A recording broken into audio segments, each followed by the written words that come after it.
She dropped 32 on them, and by the fourth quarter, Indiana's opponents looked like they were watching a video game on easy mode being played against them. And the wildest part of all this is that the players who got cooked are the ones admitting it. On camera, no filter, no excuses, just straight up saying she did what she wanted and there was nothing they could do about it. Let's really break this down because there's a lot more here than just a final score. This wasn't a normal blowout where one team just quits.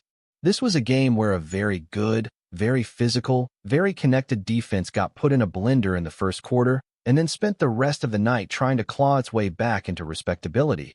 And honestly, credit to them. They did fight, but the damage from that opening quarter was just too much to overcome. Start with the post-game reactions because this is where it gets real. NaLyssa Smith sat down for that interview looking like someone who just watched a storm roll through and there was nothing she could do to stop it. When they asked her directly what went wrong, she didn't dodge it. She didn't make excuses. She just said flat out that the start killed them. 37 points in that first quarter alone. Let that number sit for a second. 37 points in 12 minutes of basketball from one side of the floor. That's not a hot start. That's a full-on eruption. And once a team gets buried that deep that early, everything after that becomes about damage control instead of actually competing for the win.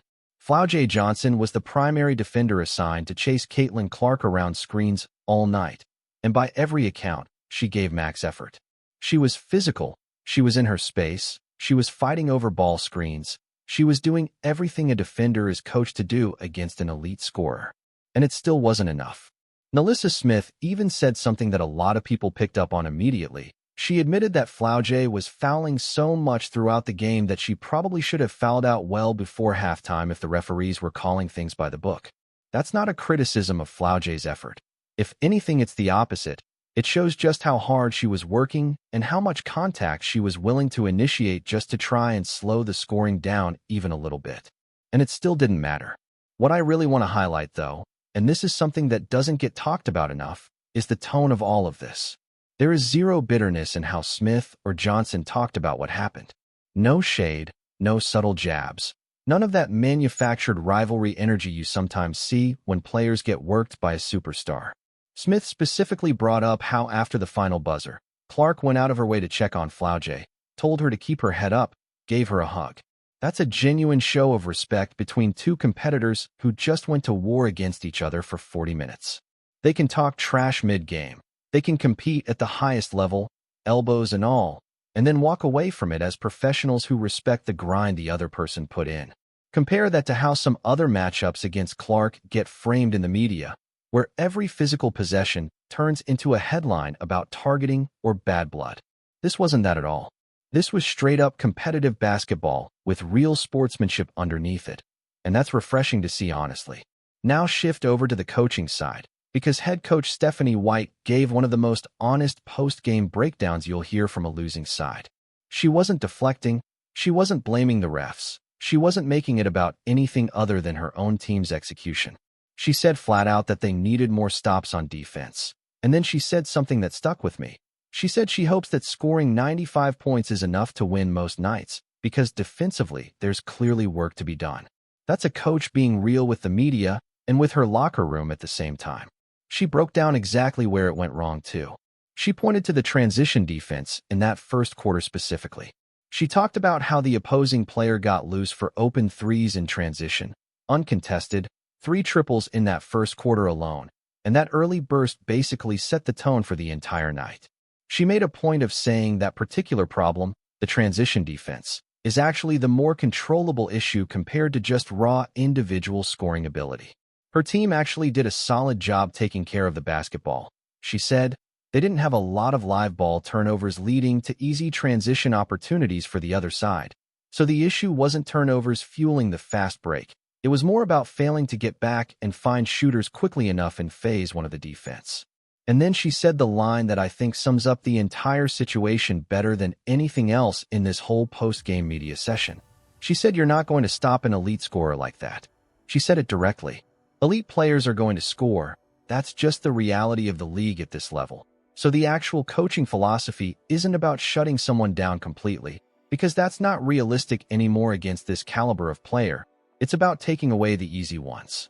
Force the tough, contested, low-percentage shots. live with those, and just try to eliminate the free access points. The transition threes, the uncontested catch-and-shoot looks, the stuff that comes from a lapse in awareness rather than actual individual skill beating you. She also touched on the physicality question, because a reporter asked her directly whether a specific questionable foul call against her team warranted a technical foul reaction from the bench. Her answer was measured, but you could tell there was real frustration underneath it. She talked about how difficult officiating is at this level, acknowledged that her staff had ongoing communication with the officials throughout the night, said they challenged plays where they felt there was a real chance of getting the call overturned, and made it clear that if a technical foul became necessary to get a point across, that's not really the approach they want to take as a program. But then she said the part that mattered most. She said her real issue wasn't with any single call, it was about consistency, wanting the same standard applied on both ends of the floor. That's coach speak for saying the physicality allowed against her team's star wasn't being mirrored in the fouls being called on the other end. And honestly, when you go back and watch the tape, that frustration seems pretty justified. This connects right back to what Smith said about Flau'Jae's foul situation. If the officiating had been fully consistent all night, tightly called on both ends, Flau'Jae is probably sitting on the bench in early foul trouble well before halftime, given how physical she was being on every single possession chasing around a mobile, high-usage scorer.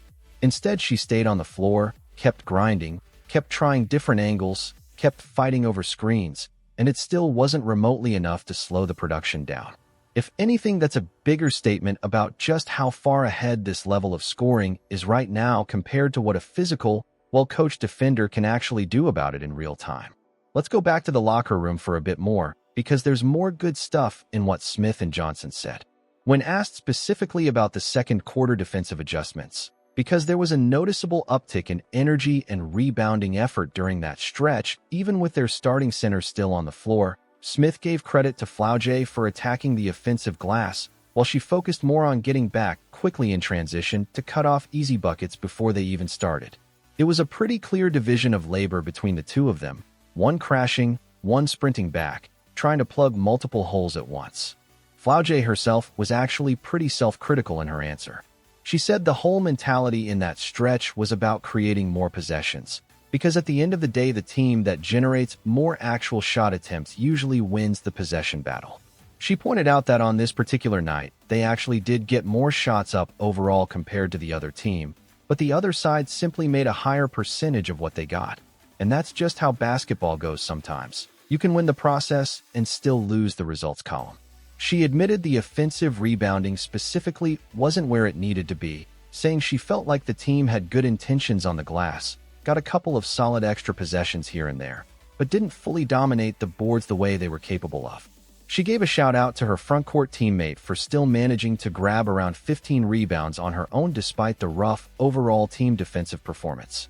Then there's Latasha Hadiman, who gave maybe the most emotionally honest answer of the entire postgame session. When asked how frustrating that opening quarter collapse was and how the team found a way to fight back into it, she didn't hesitate.